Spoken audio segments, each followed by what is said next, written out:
And that's where the arts and culture come in. What is freedom for? Art represents a form of individual expression that is a sort of bulwark for any democratic society.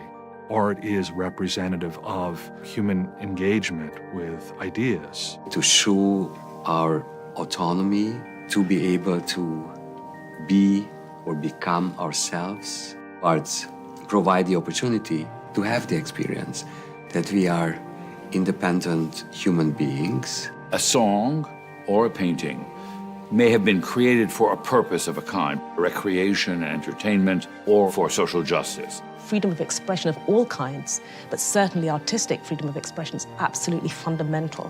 When you find that people can't just say and do and express what they feel, you already know you're in deep trouble. We should protect artists by not defining their role, by giving him the margin he defines for himself for his creativity. If you look at the history of authoritarian societies, it's often underground cultural producers that are at the vanguard of thinking about how to oppose the regime in sometimes quite innovative and alternative ways. Anything that was an alternative, an expression of civil society, we were ready to support. It is the forces outside of government, from journalism to artists to human rights advocates, who help a society hear others, see others, and recognize claims of justice as legitimate. God Loves Uganda is the story of the damage that American evangelicals are doing in Uganda. We've screened in well over 1,000 churches throughout the country. We're having a discussion and a conversation, and I think it is making a difference. When I take photographs, I'm not just like taking photographs, and I'm not just producing art. I don't look at people that I photograph as subjects. I look at people that I photograph as participants. These are the people that we make history together. I'm basically trying to create a family album, and it says that you are not alone. And it basically says that you won't die alone because you have family members everywhere.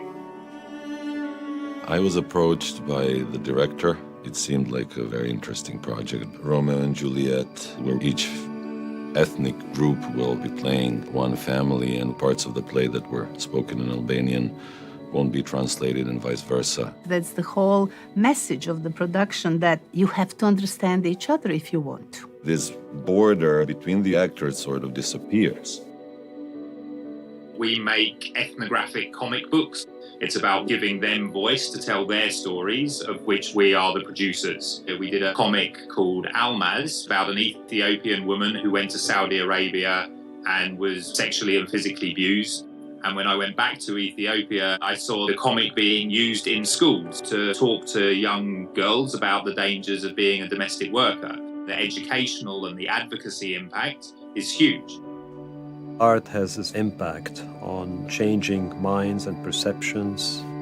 We do conduct yearly field visits to places of military conflict. Places like Iraq, where artists are trying to document quickly before this disappears what's happening around them. This is actually the place where artists need our support the most.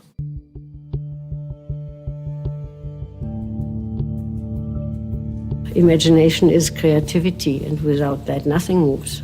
In struggles, artistic expressions are indeed the essence of fighting for an open society.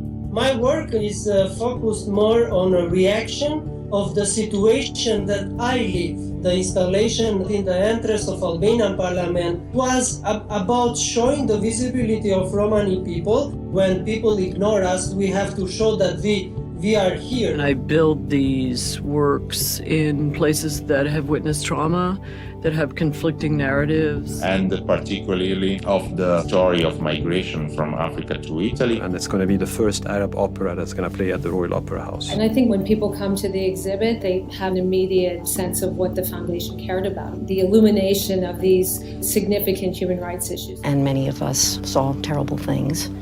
No one person could tell that collective story.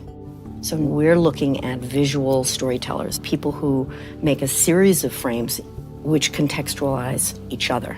So they tell the story through a set of images. Communicating with youth through rap, hip-hop, and other means, bringing the marginalized groups into the mainstream. The hope is in the collective. It's in the fact that there are these women who are doing these struggles and who are withstanding this incredible threat against them on a daily basis. Discovering ourselves and projecting ourselves in the future. Art will completely change the moment, enable action where there was fear. Many things can happen from a piece of art. We realize that when we bring people together in dialogue, that actually change can happen. Through the eyes of an artist, we can actually aspire to the reality that doesn't exist today. We can picture